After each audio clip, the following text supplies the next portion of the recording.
You should be grateful I included you. Dominic spat the words at me, his voice sharp enough to make everyone in the room flinch. Those deals add your name to our biggest projects. Most people would thank me for that kind of exposure. I stood there, holding printouts of contracts with signatures that looked like mine but weren't. My throat tightened as I realized what this meant. 14 vendor contracts. Over $3 million. 8 months of someone writing my name without my knowledge. I never signed these, I finally managed to say. Dominic laughed. Not a warm laugh, but the kind that makes your skin crawl. Look, Pia, sometimes leadership means making decisions without consulting every person in the chain. That's why I'm where I am, and you're where you are. The room felt smaller suddenly. 15 team members watched this exchange, their expressions ranging from shock to uncomfortable recognition. They knew, maybe not everything, but enough. These aren't my signatures, I repeated, finding my voice. Someone forged them. Enhanced efficiency, Dominic corrected with a dismissive wave. Now, can we get back to actual work? Or would you like to complain more about being included in our biggest wins? Before we continue further, thank you for following this journey with me. I'm curious, where are you listening from right now? Maybe you're commuting, making dinner, or just trying to unwind. Drop it in the comments below. I'd love to know who's hearing my story. My name is Pia Indira. I'm 32 years old, and until 8 months ago, I believed hard work and integrity always won in the end. I led project development at a growing tech consultancy firm where I'd worked for 4 years. My specialty was creating elegant solutions for complex client problems, something I took immense pride in. I was the person who stayed late without being asked, the one who fixed emergencies on weekends, the teammate who helped others meet their deadlines. My colleagues called me the problem solver. My boss, Dominic, called me reliable, which I once thought was a compliment.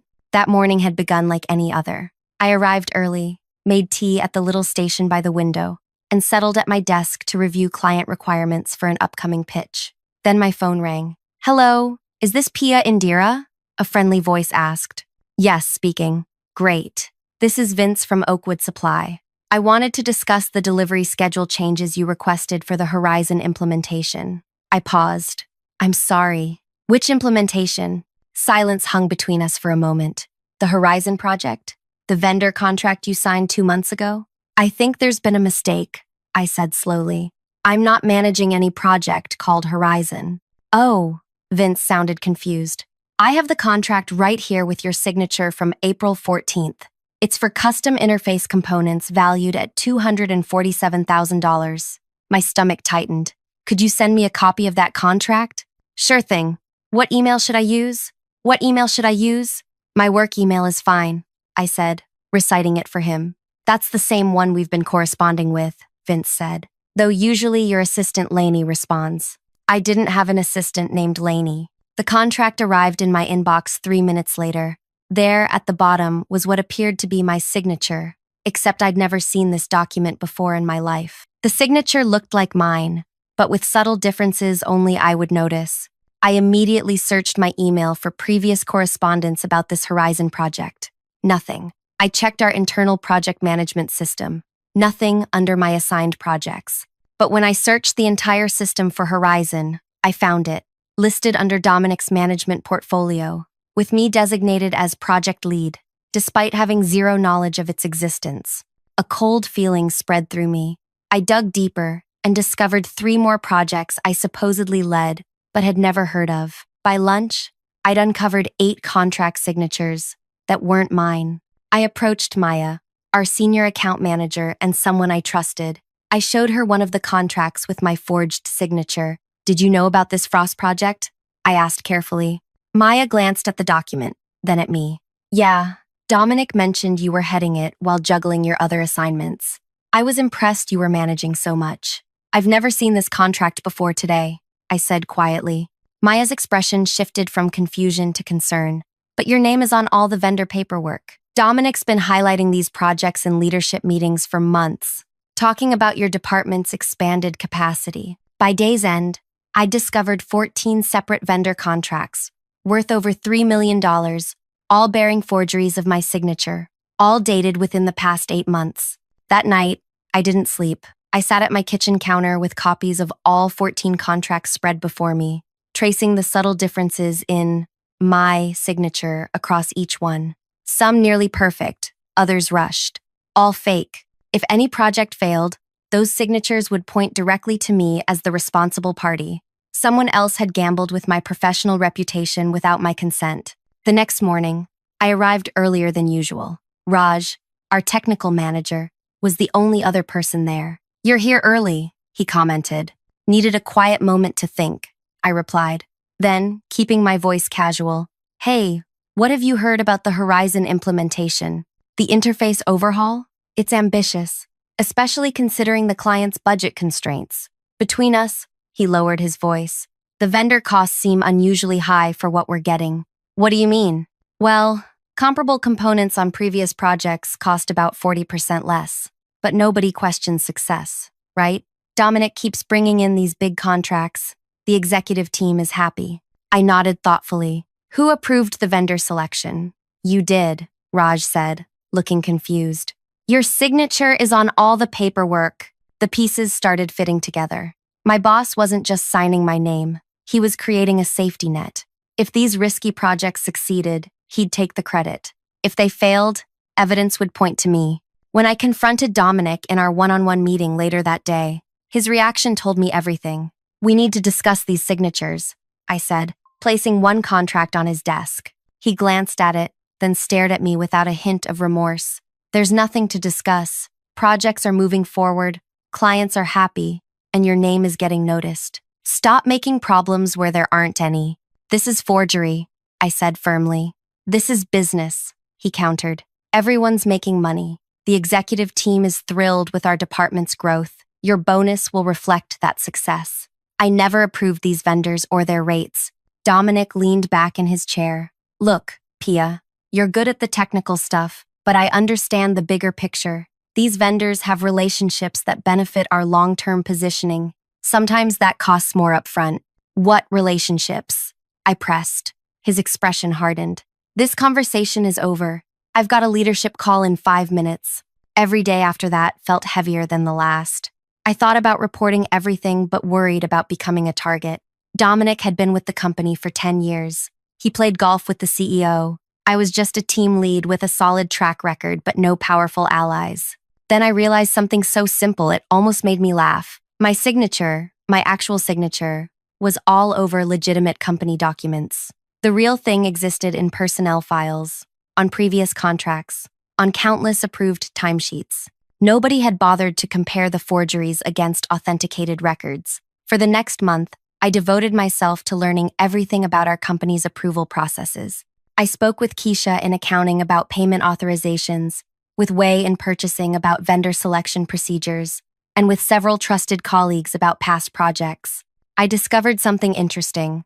Our company had clear policies requiring multiple validations for vendor contracts, policies that had somehow been circumvented 14 separate times. The quarterly business review approached, with senior leadership and the entire team present. Dominic had prepared extensively, ready to showcase another round of successful projects under his management. I arrived that morning with a single folded paper in my pocket and determination in my heart. When everyone assembled for the quarterly review, the conference room buzzed with conversation. Executives from other departments mingled with our team members. Dominic worked the room, shaking hands and laughing too loudly at jokes. I took a seat near the back, watching. He'd mastered the performance of leadership, confident gestures, strategic name-dropping, perfect timing on when to agree and when to challenge. For years, I'd admired his polish. Now I saw it differently. The CFO called the meeting to order. "Let's begin with department updates. Dominic, I understand your team has some impressive metrics to share." Dominic stepped to the front, beaming. "Thank you, Anita.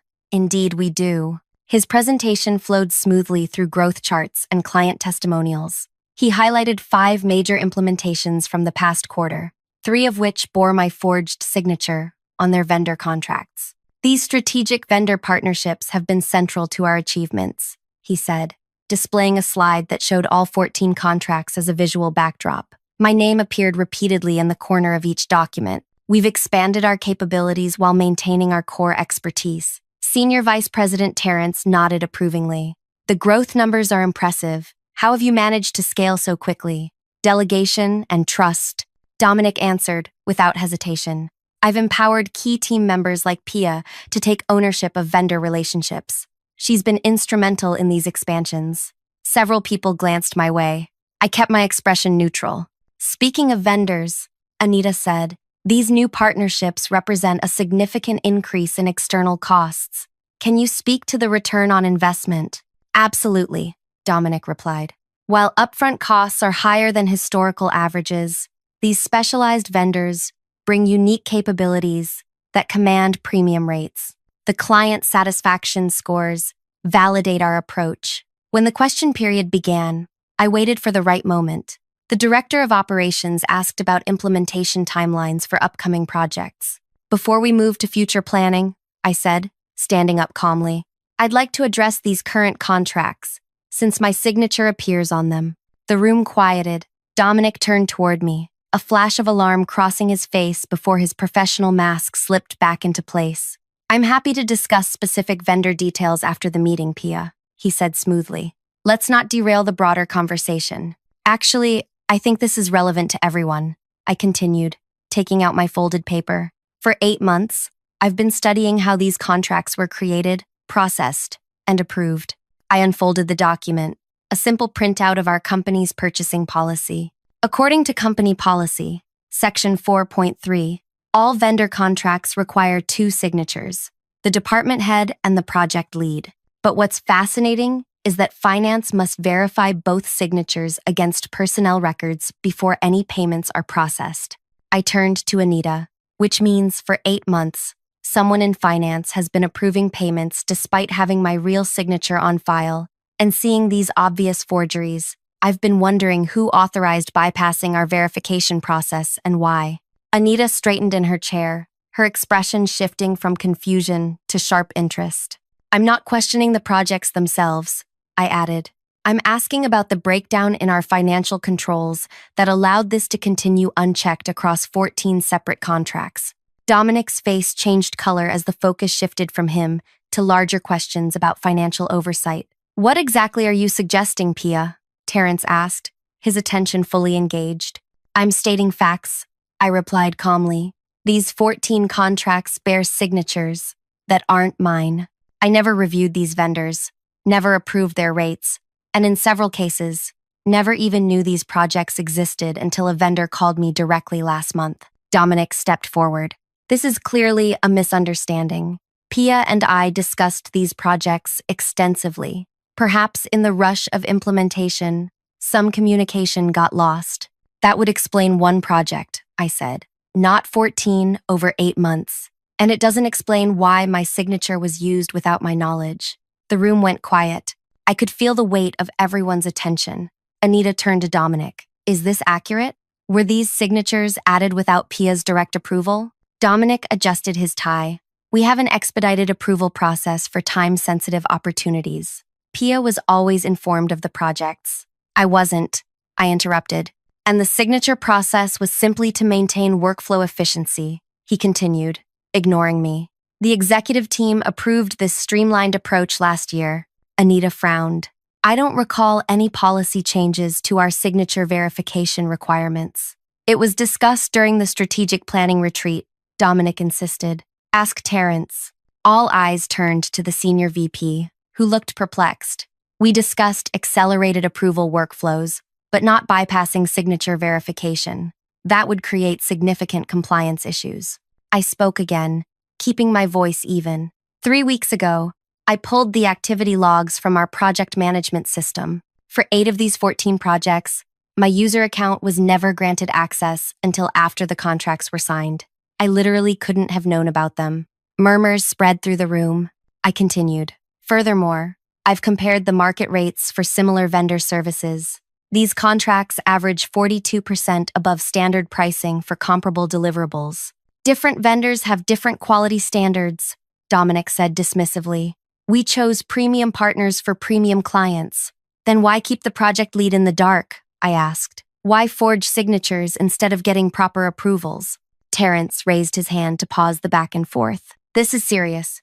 Anita, I think we need to pause this meeting and convene the compliance team immediately. Agreed, the CFO said, starting to gather her materials. Dominic, Pia, please stay. Everyone else will reschedule the remainder of today's agenda. As people filed out, the tension in the room thickened. Dominic stared at me with barely concealed fury. I met his gaze without flinching. When only the three of us and Terrence remained, Anita spoke first. Dominic, I need you to explain exactly what happened with these signatures. This is a witch hunt, he replied.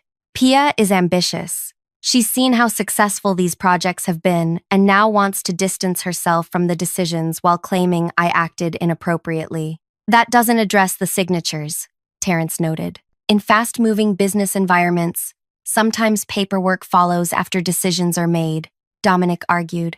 Pia and I had verbal agreements. The signatures were administrative formalities. Formalities that carry legal weight, Anita pointed out, and potentially expose our company to serious liability. I stayed quiet, letting them talk. I'd said what I needed to say. Now the focus was exactly where it belonged, on the breakdown of financial controls. What do these vendors actually provide? Terrence asked suddenly. Specialized technical components, Dominic answered quickly. Advanced interface modules, proprietary algorithms, custom analytics frameworks. And how were these vendors selected? Anita pressed. Dominic hesitated. Standard evaluation process. They offer unique capabilities. Who ran the evaluation? I asked. His eyes flashed with irritation. My team evaluated several options. Which team members specifically? Anita asked. Look, this is getting ridiculous, Dominic snapped. I've brought in millions in new business. Our department's growth outpaces every other division. Instead of interrogating me, you should be asking how we can replicate this success. By forging signatures? I asked quietly. Terrence held up his hand again. We need to take this methodically. Anita, please engage internal audit to review all 14 contracts, their approval processes, and payment histories. She nodded. We'll need to notify legal as well. This is unnecessary, Dominic protested. It's standard procedure for any financial control question, Terrence replied firmly. Nothing personal, just governance. As they discussed next steps, I watched Dominic's confident facade begin to crack. His leg bounced nervously under the table. He checked his phone repeatedly. Tiny beads of sweat formed at his hairline. I thought about the 4 years I'd spent working for him, the weekends I'd sacrificed, the ideas he'd presented as his own, the promotions that went to others while I remained too valuable in my current role. After the meeting, Dominic cornered me in the hallway. You've made a serious mistake, he hissed. I was helping your career. Now you've torpedoed both our futures. I didn't forge anyone's signature, I replied simply. You think the executive team cares about technicalities? They care about results. I delivered those. You just created a problem nobody wanted to deal with. Financial fraud is more than a technicality, I said. He leaned closer. Do you really think you can win this? I've been here 10 years. I've built relationships you can't imagine. When this blows over, you'll be the troublemaker no one wants to work with. I looked him directly in the eyes. Why were you paying these vendors 42% above market rate? Something flickered across his face. Surprise, then worry. You should be careful with accusations, he said, his voice lower now. It's not an accusation. It's a question about vendor selection criteria. I kept my tone professional. One, the audit team will certainly ask. He stepped back. This conversation is over. As he walked away, I noticed his normally confident stride was slightly off balance. The next 3 weeks were tense but revealing. Internal audit requested interviews with everyone involved in the 14 projects. They collected documentation, email histories, and meeting notes. The investigation expanded beyond just the signatures to examine the entire vendor selection and management process. I cooperated fully, providing everything they asked for, including copies of the system access logs and my detailed analysis of vendor pricing discrepancies. I also shared something else I'd discovered. 6 of the 14 vendors were less than a year old, with minimal online presence and no verifiable client references beyond our company. Meanwhile, Dominic worked frantically to maintain control. He sent frequent team emails highlighting department successes. He organized unnecessary status meetings where he emphasized everyone's interdependence. But most revealing was how he began constructing a narrative about misunderstandings and delegation gone wrong. In our growth phase, some processes became informal, he explained during one team meeting. I take responsibility for not maintaining stricter documentation. Moving forward, we'll implement additional oversight. People weren't buying it.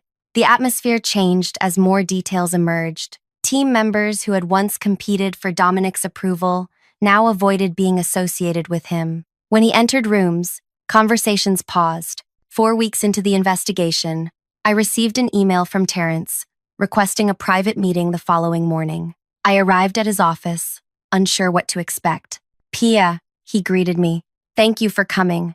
Please, have a seat." His expression gave nothing away. My heart pounded as I sat down, wondering if Dominic had somehow turned the situation around. "The audit team has completed their preliminary findings," Terrence began. "I wanted to speak with you before the official report is circulated." I nodded, trying to appear calmer than I felt. "They've confirmed that all 14 signatures were indeed forgeries," he continued, "but that's just the beginning. They've uncovered a pattern that raises significant concerns about these vendor relationships." He slid a folder across his desk. "These 6 vendors, they all trace back to the same registered agent. And when we examined the banking information," Terrence paused, studying my reaction. "The payment approvals were manipulated to bypass standard verification. Someone with administrative access altered the workflow to skip secondary review." I let this sink in. "What happens next?" "The board meets tomorrow to review the complete findings. They'll determine appropriate actions." He leaned forward. "What I need to know from you is this. How long have you suspected there was more to this than just your forged signature?" I considered my answer carefully. I've had questions for years about how certain decisions were made, but nothing concrete. When I discovered the forged signatures last month, I initially thought it was just Dominic taking shortcuts to get things done. I opened the folder Terrence had given me, but when I looked into the vendor pricing, the disparities were too significant to ignore. Something felt deliberately wrong, not just administratively sloppy. "Why didn't you come directly to leadership with your concerns?" I met his eyes, because I needed evidence, not just suspicions. In previous situations, when I raised concerns about Dominic's management, I was told I was being too rigid or not seeing the bigger picture. Terrence nodded slowly. "That's fair, and consistent with what we've heard from others." "What others?" I asked, surprised. Once the investigation started, several team members came forward with similar experiences. Decisions made in their name, credit redirected, warnings dismissed. He sighed. "We're seeing a pattern that goes well beyond these 14 contracts." I hadn't expected that.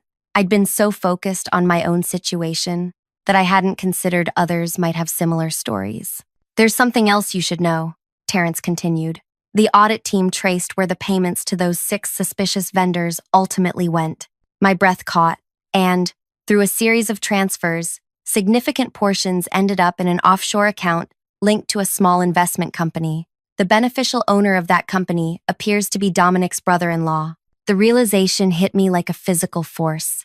This wasn't just about taking shortcuts or claiming credit. It was actual fraud. "We don't have complete confirmation yet," Terrence cautioned, "but the evidence is compelling. Criminal charges are possible." "I never imagined it would go this far," I admitted. "I just wanted the signature forgery to stop." "You did exactly what you should have," Terrence assured me. "You identified a serious control failure and brought it to appropriate attention. The rest," he gestured to the folder, "the rest is on those who made these choices." As I left his office, my mind raced. This had started with my signature being used without permission. Now it had uncovered what appeared to be a sophisticated fraud scheme. The following day passed in a blur of interviews and documentation requests. The next morning, an all-staff email announced a mandatory department meeting at 2 p.m. When I arrived, the atmosphere was thick with tension. Dominic was nowhere to be seen. Anita and Terrence sat at the front of the room alongside Elena from legal and a woman I recognized from human resources. Terrence began once everyone was seated. "Thank you for coming on short notice. We have some significant departmental changes to announce." Anita took over. Effective immediately, Dominic Carter is no longer with the company. A ripple of whispers spread through the room. Though many had suspected something was coming, hearing it stated so directly was still shocking. We understand this creates uncertainty, Terrence continued. Leadership changes are challenging under any circumstances, and the nature of this particular transition makes it especially difficult. Elena from Legal spoke next. While we cannot discuss all details for confidentiality and ongoing investigation reasons, we want to be as transparent as possible. A routine review identified serious policy violations and potential financial improprieties. We're working with appropriate authorities to address these issues. What happens to current projects? Someone asked. All active work continues, Anita assured everyone. We're implementing temporary leadership structures while we assess permanent solutions. After covering immediate concerns, Terrence added, this situation has also highlighted the need to strengthen our internal controls and create safer channels for raising concerns. The meeting concluded with assurances of support and requests for patience during the transition. As people filed out, Maya caught up with me. You knew, didn't you? She asked quietly. I knew something wasn't right, I answered. I had no idea how far it went. Everyone's saying you're the one who caught him, she continued, that you tracked the money somehow. I shook my head. I just asked questions about signature verification. The audit team did the real detective work. Still, Maya said, you stood up when no one else did. That took courage. 2 days later, I received another meeting request, this time with Anita, Terrence, and the CEO, Jerome. My stomach knotted as I walked to the executive floor. Despite reassurances, part of me still feared becoming collateral damage in this mess. Jerome greeted me warmly. Pia, thank you for coming. Please, sit down. The conversation that followed wasn't what I expected. We've been evaluating our organizational structure in light of recent events, Jerome began, and we've identified significant gaps in our compliance and oversight systems. Anita continued. The board has approved creation of a new contract compliance division to address these vulnerabilities. It will have direct reporting lines to the audit committee to ensure independence. We'd like you to head this division, Terrence said. I blinked, certain I'd misheard. You want me to lead a new division? Jerome nodded. Your background in project management gives you valuable operational knowledge. When combined with your evident commitment to proper controls, you're uniquely qualified for this role. This would be a director-level position, Anita added. With appropriate compensation adjustments and a team of 3 to start, I struggled to process what they were offering. What exactly would this division do? Develop and implement stronger verification processes for all vendor relationships, Jerome explained. Create training on contract compliance, perform spot audits to ensure adherence, and most importantly, establish an early warning system for inconsistencies. You found a serious flaw in our system, Terrence said. We want you to help make sure it never happens again. 6 weeks after discovering my forged signature on million-dollar contracts, I sat in my new office reviewing staffing plans for the contract compliance division. The frosted glass door still had that new sticker smell, and I was still adjusting to being addressed as Director Indira. My team, 2 analysts and a compliance specialist, were scheduled to start the following Monday. Our first project, implementing an enhanced signature verification system with biometric authentication. A knock at my door interrupted my planning. I looked up to see Wei from purchasing. Got a minute? He asked. Of course, I replied, gesturing to the chair across from my desk. Wei sat down, looking slightly uncomfortable. I wanted to talk to you about something strange with a new vendor application that came across my desk yesterday. What about it? The pricing seemed excessive for standard components. When I questioned it, the department head got defensive, said I was slowing down an urgent client need. Wei hesitated. It reminded me of how Dominic used to respond. I felt a chill. Which department? Client services. The paperwork was pushed by their new senior director, the one who just transferred from the East Coast office. Wei nodded. And here's where it gets interesting. I did some checking on the vendor. They were established 3 months ago. Minimal history. But their bank routing information matched another vendor in our system, one of the 6 connected to Dominic's scheme. I straightened in my chair. Send me everything you have. I'll take it from here. There's something else, Wei added. I heard from a friend in the East Coast office. Apparently, their previous senior director left under mysterious circumstances, financial irregularities that were quietly handled. And they sent us that director's replacement without disclosure. I finished. The implications clear. Exactly. After Wei left, I pulled up the company directory. The new senior director had an impressive resume and recommendations from multiple executives. But now I wondered, how thoroughly had anyone checked? How many other Dominics might be operating throughout the company, protected by impressive results and powerful connections?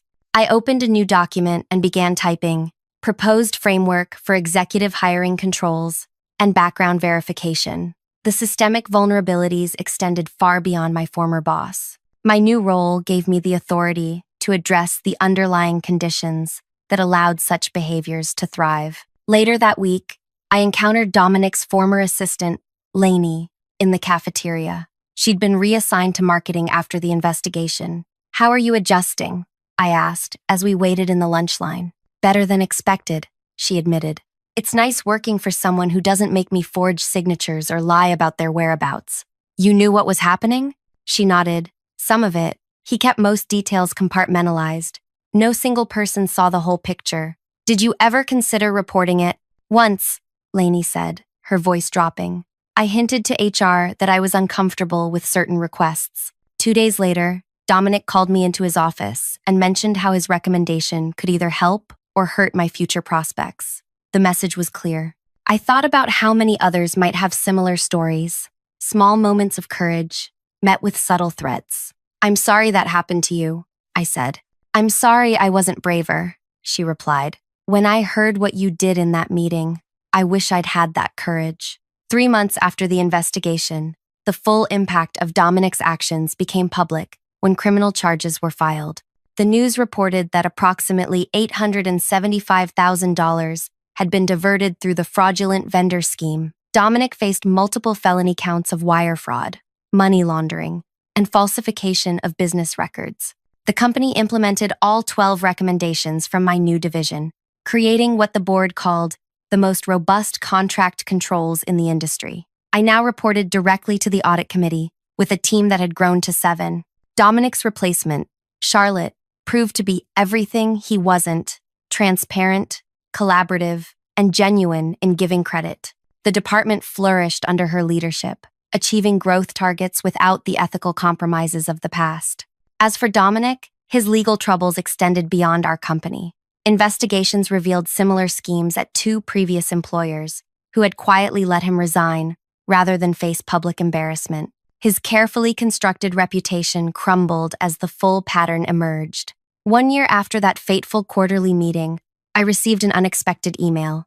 A court notice that Dominic had accepted a plea deal. The terms included restitution, a 5-year prohibition from financial positions, and 18 months in a minimum security facility.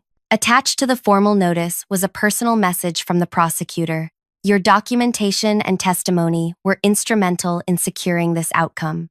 Most corporate fraud goes unreported or unpunished. Your courage made the difference." I didn't feel triumphant reading those words. Instead, I felt a complex mix of vindication and sadness.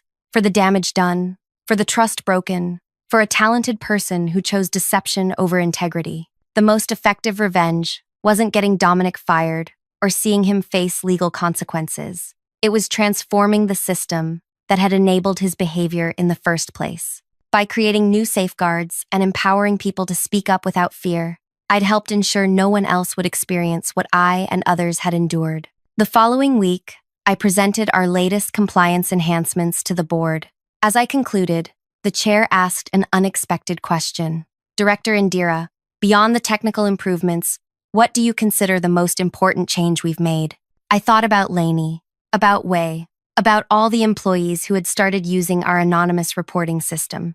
"Creating an environment where integrity is valued over results," I answered. "Where people believe they'll be protected when they do the right thing." He nodded approvingly. "That's not measurable on any dashboard, but it may be the most valuable asset we have." As I gathered my materials, I realized something profound had shifted, not just in the company, but in myself. I no longer defined success by titles or recognition, but by the impact of my work on others. The signature that once was forged had ultimately signed my path to something far more meaningful than I could have imagined. Thank you for staying with me through this entire journey. If my story resonated with you in any way, please take a moment to like this video, and subscribe to the channel for more real experiences like mine. I'd love to hear your thoughts or similar experiences in the comments below. Remember, sometimes the most powerful act isn't getting even, it's changing the system that allowed the wrong to happen in the first place.